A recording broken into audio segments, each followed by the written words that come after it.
მათე 15 წლამდე იცოცხლებს. სწორედ ეს საშინელი სიტყვები უთხრეს მედიკოსებმა ბავშვის საბრალო დედას მისი დიაგნოზის გათვალისწინებით. წარმოიდგინეთ, დედას წინასწარ აცნობებენ, რომ ის შვილს სიცოცხლის მხოლოდ რამდენიმე წელი დარჩა. ამის გააზრებამაც კი შესაძლოა ჭკუიდან გადაიყვანოს ადამიანი. მათ ეს წმინახევრის ასაკში ძვრების დაშლა დაეწყო და წელს ქვემოთ პარალიზებული გახდა. საბრალო ბავშვი მუხლებზე ხოხვით გადაადგილდება. ვერაგი დაავადების გამო მეხსიერებაც წაერთვა. მხოლოდ ეს კადრიც საკმარისია იმის მისახვედრად, თუ როგორ იტანჯება 7 წლის მათე. ბავშვს სურს თავისი თანატორების თამაშს აივნიდან მაინც უყუროს. ამიტომ ბიჭუნა უკანასკნელი ზარებით ცდილობს, რომ კედელზე აცოцდეს. ეს კი მათეს დაიგო 9 წლის მეგია. შეხედეთ, კლავთან როგორი დახეულია ბავშვის მაისური.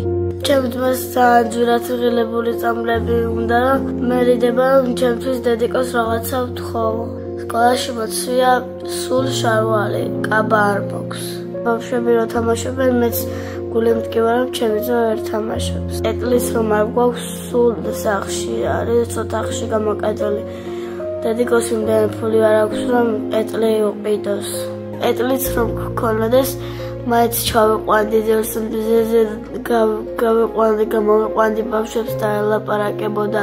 ზღვის სანაპიროზე გავიყვანდით, რომ ეტლი ქონოდა. ვინ იცის, იქნებ საყვარელი მამის შახუტება შვება მოეტანა ბიჭუნასთვის, მაგრამ ჩვეების წინ მამა მოჯახი მიატოვა. ვერაგი დაავადების გამო მათე ყოველდღიურად კარგავს მხედველობას. ბავშვს უკვე ფერების აღქმაც კი აღარ შეუძლია. ამ დამხოხებძისენ ფეხები მტკივა. აფელსალი ვერ ვხედა.